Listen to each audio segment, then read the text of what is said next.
अस्सलाम वालेकुम everyone, this is Qasim Abdullah here. और आज मैंने कहा है कि मुझे एक कहानी याद आ रही थी ना अपनी लाइफ की बार बार।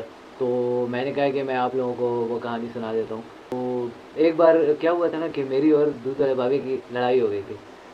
तो बेसिकली जो बात थी वो ये थी कि दूध वाले बाबे के हमने देने थे 8,000 रुपये ना। तो अब वो आए हैं, मुझे कहता है कि पैसे मिलेंगे कि नहीं। तो मैंने कहा हाँ मिलेंगे ना। मुझे पापा ने कहा था कि है मम्मा के पास पैसे हैं ना 8,000 रुपये इसको देने हैं। तो मैं गया हूँ और मैंने उसे कहा हाँ है हमारे पास। और आराम से बस वो हो गया हूँ ना। मम्मा के पास गया, तो मम्मा कहती हैं कि मेरे पास जो है मैंने खर्च कर दिए हैं पैसे। और मेरे पास 8,000 में से 5,000 भी नहीं, 3,000 रुपये हैं मेरे पास सिर्फ। और 8,000 में से सिर्फ 3,000 रुपये मम्मा ने सारे खर्च कर दिए। अब अब मम्मा ने मुझे 3,000 दिए। तो ये पापा पहले ही बड़ा हरामी सा होता है था ना। तो बहुत अजीब सी चीज़ है ये।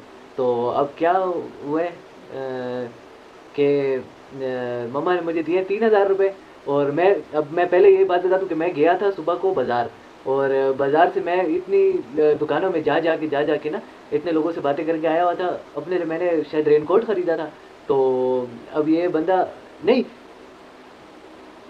हम लोग पहले ही मैं और मम्मा ना डॉक्टर पे गए थे ना इधर। डॉक्टर पे बस हम लोग गए थे, तो हम लोग घूम घूम के आए हुए थे। और मैं उसके अलावा भी बाज़ार भी गया था और लोगों से बातें कर करके आया हुआ था ना। तो अब क्या होता है कि मम्मा ने मुझे दिए। मैंने बहुत डॉक्टर से भी बात की हुई थी, बहुत पूरे दिन घूम घूम के दुकानों में भी जाके मम्मा के लोड भी कराया था। और भी एक दो चीज़ें भी अपने लिए ख़रीदी थी। तो बस ये पूरा दिन गुजरा हुआ था। फिर ये होता है कि मम्मा ने मुझे दिए सिर्फ 3,000 रुपये उसके 8,000 में से ना। अब ये बाबा बड़ा आरामी सा है। और बस मैं भी घूम घूम के आया। मैं भी बस शाम थी ना, शाम हुई हुई थी। और मम्मा ने सिर्फ 3,000 मुझे दिए और मैं गया हूँ बाबे के पास। तो बाबा मुझे कहते हैं हाँ ले आए हो पैसे, पठान है ना। तो मोटरसाइकिल पे दूध दे। तो मैंने कहा बाबा जी ये 3,000 ही है ना सिर्फ, पूरे वो नहीं है, पूरे 8,000 नहीं है, सिर्फ 3,000 ही है। अब जब मैंने इसको 3,000 दिए ना, तो पीछे जमात वाले लोग भी खड़े हुए थे। मस्जिद से लोग बाहर आए हुए थे और वो लोग बातें कर रहे थे। इस तरफ हमारे लेफ्ट पे ना ये बाइक पे के साथ खड़ा होता हमारे घर के दरवाजे के सामने।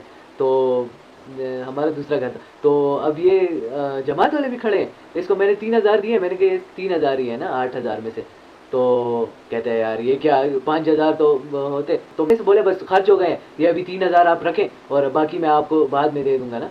तो अब ये इतना हरामी है ये बाबा कि इसको मैंने जैसे ही 3,000 मैं इसको दे रहा था, मैंने कहा रखे ना।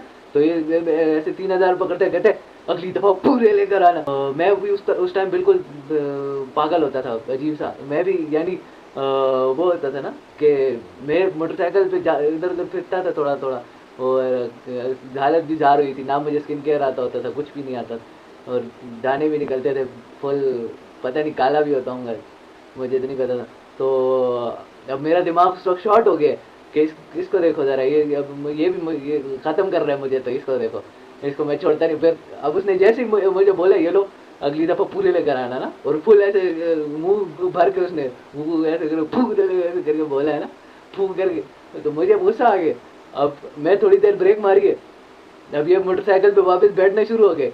तो मैंने कहा यार लोग भी बैठे, मेरा भी दिमाग खराब हो गया। मैंने उसको बोला घूम फिर के आया होता है ना पूरे दिन बता से। तो जैसे ही 1 सेकंड गुजरा है ना, तो मैं आगे गया, मैं पीछे मुड़ा। मैंने कहा गरीब आदमी हो, पूरे दिन मोटरसाइकिल पे दूध देते हो लोगों को, और बस मोटरसाइकिल पे फिरते हो, दूध बेचते हो। तो मैंने कहा तुम्हारी मदद हो जाएगी, तो 3,000 रुपये रख लो, तुम्हारी मदद हो जाएगी, जाके घर वालों के लिए कुछ खरीद लोगे, गरीब से हो। बस मैंने उसे ये बोला।